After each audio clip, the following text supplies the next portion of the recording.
ప్రపంచంలో మీరెక్కడున్నా మీ పేరుతో పూజలు హోమాలు నిర్వహించబడును. వేద మందిర్. ఓం గం గణపతయే నమః. స్వర్ణలక్ష్మి నమస్తే అస్తు. పరబ్రహ్మ స్వరూపిణి రాజ్యం దేహి ధనం దేహి సర్వకామాంచ దేహి మే.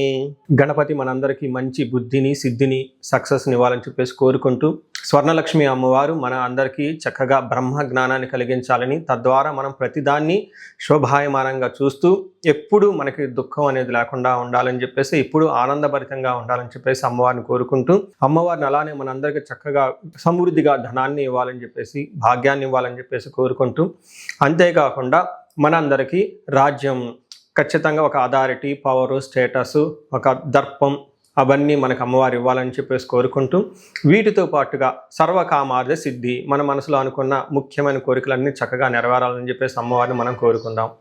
సో మనం జూలై మంత్ రాశి ఫలాల గురించి మాట్లాడుకుంటున్నాం కాబట్టి, జూలై మంత్ చాలా ముఖ్యమైన అనేక రకాలైన విశిష్టతతో కూడుకొని ఉంది. ఇందులో మనం కొన్ని ముఖ్యంగా చర్చించుకుందాం. ఒకటి, ఈ మాసం వచ్చేటప్పటికి ఫస్ట్ 15 days నిజ జ్యేష్ఠ మాసంతో ఉంటుంది, తర్వాత ఆషాఢ మాసంతో ఉంటుంది. ఈ జ్యేష్ఠ మాసంలో చాలా వరకు పెళ్ళిళ్ళు, ముఖ్యమైన కార్యక్రమాలు ఉన్నాయి. వీటితో పాటుగా ఎప్పుడైతే ఆషాఢ మాసం స్టార్ట్ అవుతుందో ఇందులో చాలా ముఖ్యమైన పనులు అయితే ఖచ్చితంగా ఉన్నాయండి. ఒకటి మనం చూసుకుంటే గురుమూఢమి స్టార్ట్ అవుతుంది. ఎప్పుడైతే గురుమూఢం స్టార్ట్ అవుతుందో, ఈ గురుమూఢమి మనకి జూలై 15 నుంచి ఆగస్టు 13 వరకు ఉంది. ఈ డేట్స్లో మనకి వివాహాలు కానివ్వండి, గృహ ప్రవేశాలు లాంటివి శుభకార్యాలు ఎక్కువగా చేయరు. అది ఒకసారి గమనించవలసిందిగా కోరుతున్నాను.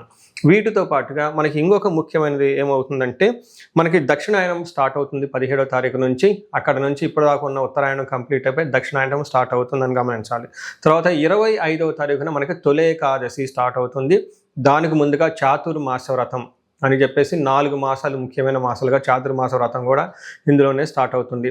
ఇంకొకటి లాస్ట్ అండ్ ఫోర్మోస్ట్ ఇంపార్టెంట్, ఈ 14వ తారీఖు నుంచి 22వ తారీఖు వరకు మనకి చైత్ర మనకి ఆషాఢ నవరాత్రులు అని చెప్తారు. వీటిని ఏమంటారు? గుప్త నవరాత్రులు అంటారు, లేకుంటే వారాహి నవరాత్రులు అని చెప్పేసి చేస్తూ ఉంటారు. ఈ నవరాత్రులు కూడా ఎంతో విశిష్టత కలిగి ఉంది. పర్సనల్గా ఈ 9 రోజులు నేను కూడా చక్కగా సింపుల్గా చేస్తాను, పెద్ద హడావుడిగా చేయకుండా. ఇలా చేసుకునే వాళ్ళందరికీ ఎంతో బాగా ఉపయోగకరంగా ఉంటుంది. లాస్ట్లో ఈ మంత్ మనకి గురు పూర్ణిమతో ఈ మాసం అనేది పూర్తి అవుతుంది.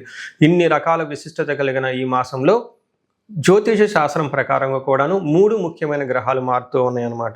ఆ గ్రహాలు మనం ఏంటో చూసుకుంటే, జూలైలో 4వ తారీఖు, 7వ తారీఖు, 16వ తారీఖు, 21వ తారీఖు, ఇలా జూన్ అంటే 3 గ్రహాలు మారుతున్నాయి. ఈ మారి గ్రహాలు శుక్రుడు, బుధుడు, సూర్యుడు గ్రహాలు కూడా ఉన్నాయి. 4వ తారీఖు వచ్చేటప్పటికి శుక్రుడు, బుధుడు వచ్చి 7వ తారీఖు, 16వ తారీఖు సూర్య భగవానుడు మారుతూ ఉన్నారనమాట. ఈ యొక్క 3 గ్రహాల యొక్క ప్రభావం మనకి జూలై మంత్లో ఎలా ఉండబోతుందో మనం తెలుసుకుందాం.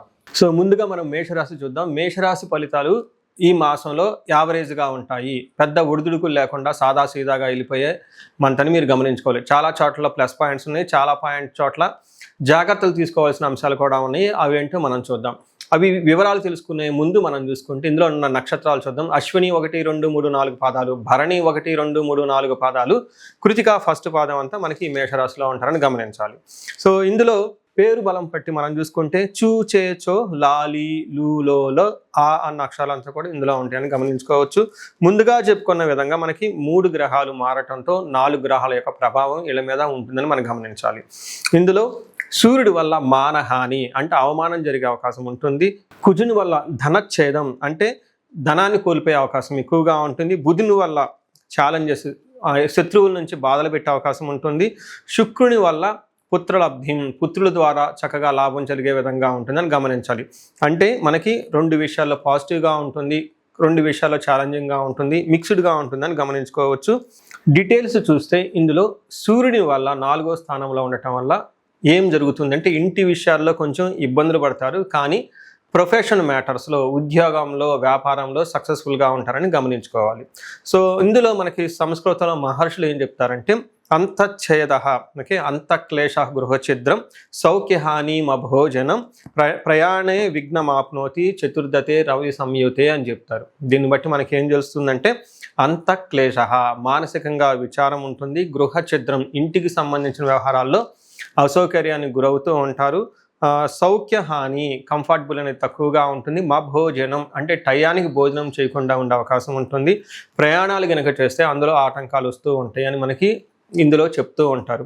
దీన్ని బట్టి మనకి ఏం తెలుసుకోవచ్చు అంటే ఈ మాసం అనేది కొన్ని విషయాలు జాగ్రత్తగా ఉండటం అవసరం.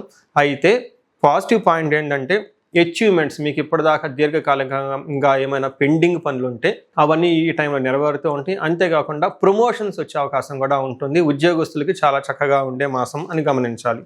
అయితే ఇంకొక ముఖ్యమైన గ్రహం మారుతూ ఉంది ఏంటంటే కుజుడా అని చెప్పుకోవచ్చు.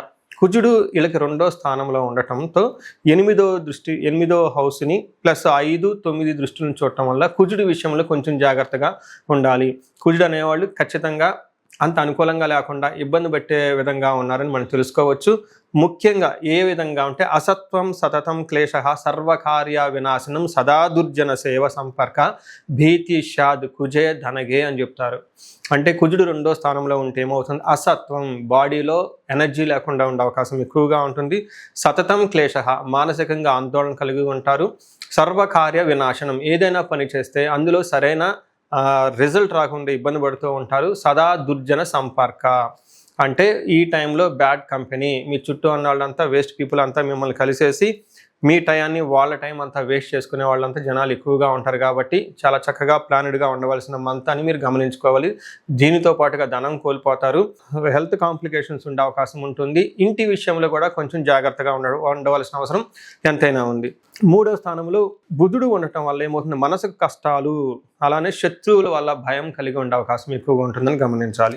శుక్రుడు 5వ స్థానంలో ఉండి చక్కటి మంచి యోగ్యతను తీసుకొని వస్తూ ఉన్నారు. శుక్రుడు 5వ స్థానంలో ఉండటం వల్ల మహాభాగ్య యోగం, ఇప్పటిదాకా మనం ఏవైతే విషయాలు చెప్పుకున్నామో కొన్ని విషయాలు ప్రతికూలంగా ఉన్నాయో అవన్నీ అనుకూలంగా ఉండే అవకాశం ఈ రాశి వాళ్ళకి చాలా ఎక్కువగా ఉంటుంది.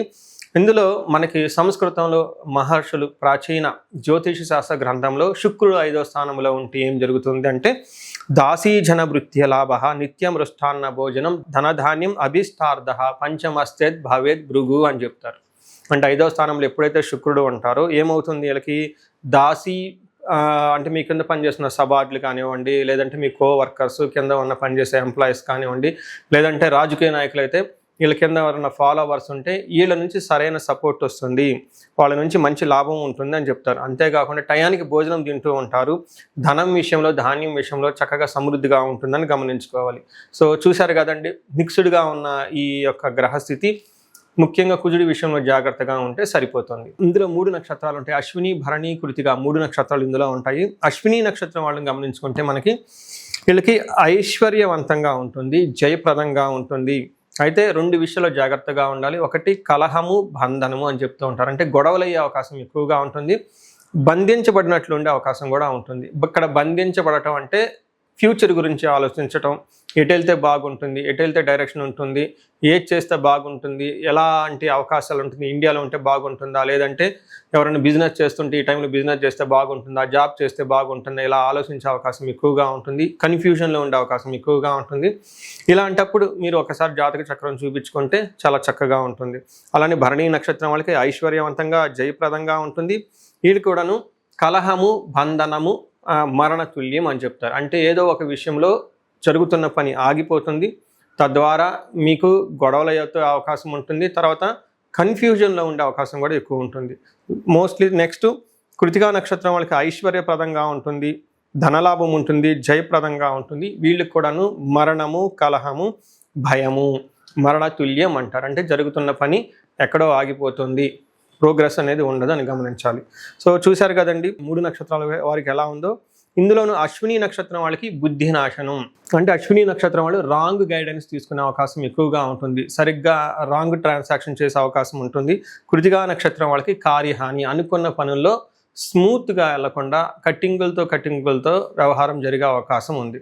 సో ఇవన్నీ గమనించిన తర్వాత మీకు కొన్ని చోట్ల చాలా పాజిటివ్గా ఉంది, కొన్ని చోట్ల చాలా ప్రతికూలంగా ఉందని గమనించుకోవాలి. పరిహారాల్లో భాగంగా ఈ రాశి వాళ్ళు ముఖ్యంగా నేనేం చెప్తానంటేనండి, ఇది గోచార రీత్యం, అంటే గోచార ఫలితాలు అని చెప్తూ ఉంటారు. అయితే మీ ఇండివిజువల్ యొక్క జన్మరాశిలో చూడటం కూడా చాలా ఇంపార్టెంట్. ఈ గోచార రీత్యాలతో పాటు మీకు ఇండివిజువల్గా ఉన్న దశాభుక్తి ఏంటి, ఏమైనా శాపాలు ఉన్నాయి, ఏమైనా గ్రహ దోషాలు ఉన్నాయో జ్యోతిష శాస్త్రంలో ప్రకారం ఎనాలిసిస్ చేసుకోవడం చాలా ఇంపార్టెంట్. ముఖ్యంగా ఎవరికైతే ఏజ్ 40 years +or -5 years ఉంటుంది, అంటే 35 to 45 years ఏజ్ ఉండి మధ్యలో మీకు ఎక్కడైనా కనుక కెరీర్లో గ్యాప్ వచ్చినా, లేదంటే అనుకున్న పనులు కాకపోతున్నా, మధ్యలో స్టాగ్నేటెడ్గా అనిపించినా, లేదంటే ఏదైనా ఒక గందరగోళమైన పరిస్థితి, కయోటిక్ పరిస్థితుల్లో మీరు ఇన్వాల్వ్ అయ్యారు, తెలవకుండా అవుట్ ఆఫ్ యువర్ కంట్రోల్ వెళ్తూ ఉంది అనుకుంటే ఖచ్చితంగా మీ జన్మ జాతకం చూపించుకోవడం చాలా చాలా ఇంపార్టెంట్. ఎందుకు అంటే మనకు మోడర్న్ సైకాలజీలో, మోడర్న్ సైన్స్లో ఇది మిడ్ లైఫ్ క్రైసిస్ అంటారు.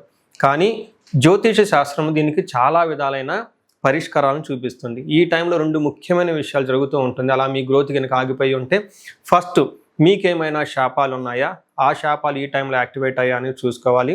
రెండోది, ఈ టైంలో మీకు నడుస్తున్న దశాభుక్తుల యొక్క గ్రహాల యొక్క ఏమైనా దోషాలు ఉన్నాయా, ఈ 2 కారణాలు ఏంటో తెలుసుకొని వాటికి సంబంధించిన విశ్లేషణ చేసుకొని చక్కటి పరిష్కారాలు చేసుకొని పరిహారాలు చేసుకుంటే లైఫ్ 10 అంతలు ముందుకెళ్ళే అవకాశం ఎక్కువగా ఉంటుంది. నా దగ్గరకు వచ్చే క్లయింట్స్లో ఎక్కువగా ధనానికి ఇబ్బంది పడుతున్న వాళ్ళు స్వర్ణలక్ష్మి విశేష హోమం చేయించుకుంటూ ఉంటారు. శత్రు బాధలు విపరీతంగా ఉన్నవాళ్ళు మనకు వచ్చేటప్పుడు చండీ హోమం చేయించుకుంటూ ఉంటారు.